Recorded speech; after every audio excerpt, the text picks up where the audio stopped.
Assalamualaikum warahmatullahi wabarakatuh. Bismillahirrahmanirrahim. Alhamdulillahirabbil alamin. Wassalatu wassalamu ala asrafil anbiya'i wal mursalin Sayyidina Muhammadin wa ala alihi wa sahbihi ajmain, amma ba'du. Sahabat cerita para wali yang diberkahi Allah Subhanahu wa ta'ala, semoga kita semua selalu dalam lindungannya dan diberikan rezeki yang barokah, umur yang panjang, agar senantiasa bersyukur kepada Allah Subhanahu wa ta'ala. Amin ya rabbal alamin. Kali ini saya akan berkisah tentang kisah seorang wali peringati Maulid Nabi Muhammad Sallallahu Alaihi Wasallam. Syahdan, suatu masa hidup seorang muda pada zaman Amirul Mukminin Harun ar-Rasyid berkuasa. Pemuda ini berperangai buruk, banyak perilakunya tidak menarik simpati penduduk Basrah.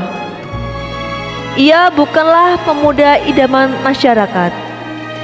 Penduduk kota tersebut kehilangan empati terhadapnya karena perilakunya yang tidak terpuji dan banyaknya maksiat terang-terangan.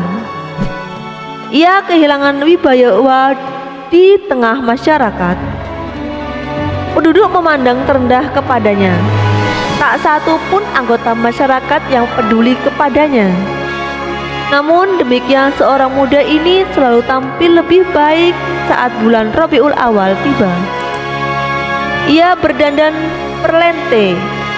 Ia mencuci pakaian yang dikenakannya. Ia mengenakan wangi-wangian pada pakaiannya.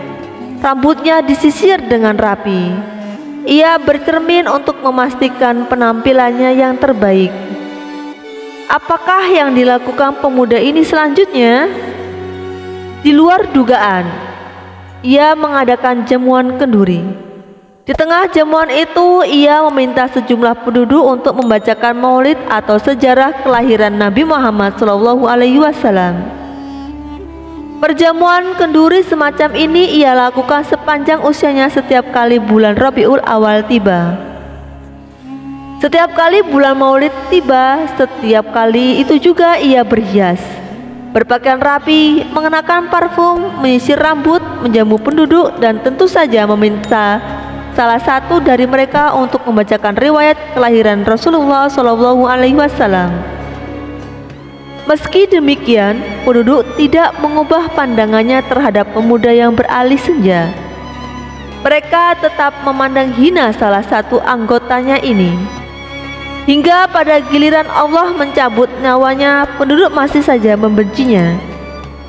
Penduduk dengan enggan dan berat hati mengurus jenazahnya. Tetapi alangkah terkejutnya penduduk Basrah. Ketika orang ini wafat, mereka mendengar suara tanpa bentuk atau hatif yang menggema di atas langit Basrah.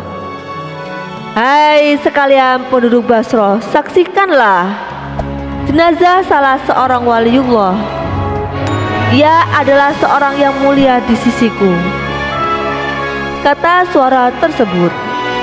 Penduduk Basrah lalu berduyun-duyun menyaksikan jenazah orang tersebut. Mereka mengurus jenazah itu dengan sebaik-baiknya. Mereka menggelar upacara pemakamannya. Dalam mimpi mereka melihat orang yang baru dimakamkan mengenakan pakaian berbahan sutra halus dan sutra tebal berlungsing emas. Mereka melihat almarhum berjalan penuh wibawa dengan pakaian indahnya. Dengan apa kau mendapatkan kehormatan seperti ini? Tanya mereka.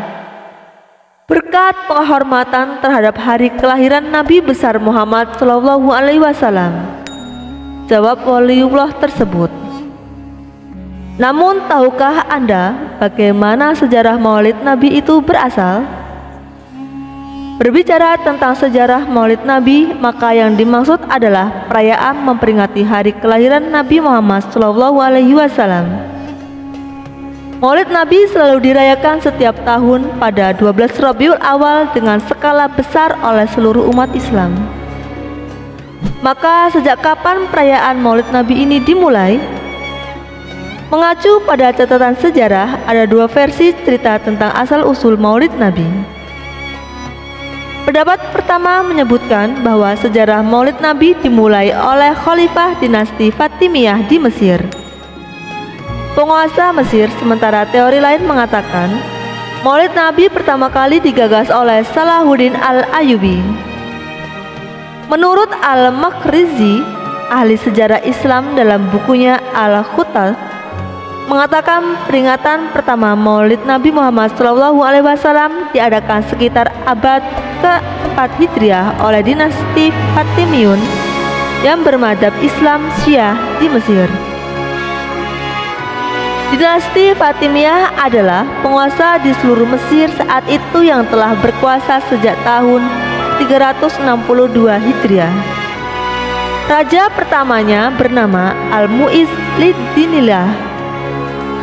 Selain menetapkan Maulid Nabi, Raja Al-Mu'izz lid-Dinillah juga membuat 6 perayaan hari lahir tokoh-tokoh Islam penting lainnya. Yang pertama, hari lahir Maulid Nabi Muhammad SAW. Yang kedua, hari lahir Imam Ali bin Abi Thalib. Yang ketiga, hari lahir Fatimah Az-Zahra. Yang keempat, hari lahir Imam Hasan. Yang kelima, hari lahir Imam Husain. Dan yang keenam, hari lahir raja yang berkuasa. Setelah dinasti Fatimiyah, sebenarnya perayaan Maulid Nabi masih tetap digelar. Namun memang ada perbedaan. Nah, pemegang kekuasaan Mesir setelahnya adalah Salahuddin al-Ayyubi tahun 1169 Masehi. Dengan dinasti Ayyubiyah, Salahuddin menilai perayaan Maulid Nabi Muhammad SAW bisa membangkitkan semangat perjuangan umat Islam. Ia lantas menggagas festival syair yang melahirkan syair-syair besar di bidang cerita tentang Nabi, yaitu ada Berjanji dan At-Tiba.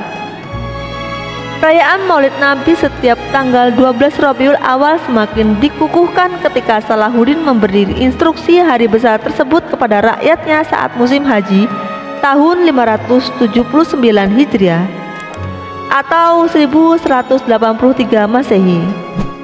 Sejak saat itu perayaan Maulid Nabi semakin dikenal luas oleh umat muslim di seluruh dunia. Bagaimana sejarah Maulid Nabi di Indonesia? Berdasarkan penjelasan di atas, maka bisa diketahui siapa yang turut menyebarkan ajakan untuk memperingati Maulid Nabi setiap tanggal 12 Rabiul Awal di Indonesia. Yap, para wali dan pemuka agama Islam kala itu. Sebab Wali Songo dan pemuka agama Islam yang ada di Indonesia pernah pergi haji ataupun belajar di Timur Tengah. Bahkan sekitar tahun 1404 Masehi, peringatan Maulid Nabi dijadikan media para wali untuk menarik masyarakat terhadap ajaran agama Islam. Bahkan tradisi perayaan Maulid Nabi di tanah air pun masih dapat kita ikuti hingga sekarang. Salah satunya grebek maulud yang rutin digelar pihak keraton. Selain itu, peringatan Maulid Nabi biasanya dilakukan dengan membaca manaqib Nabi Muhammad dalam kitab Maulid Berjanji, Maulid Syamsud Duror, Saraful Anam, serta bacaan lainnya. Uniknya, kebiasaan peringatan Maulid Nabi Muhammad SAW, seluruh umat Islam yang telah membaca manaqib tersebut akan disajikan berbagai santapan khas yang hanya ada di peringatan Maulid Nabi Muhammad SAW. Salah satu makanan khasnya yakni nasi kebuli dengan daging kambing. Seperti itulah cerita sejarah Maulid Nabi secara lengkap yang diinisiasi oleh Khalifah dinasti Fatimiyah hingga kemudian disebarkan Wali Songo di Indonesia. Wassalamualaikum warahmatullahi wabarakatuh.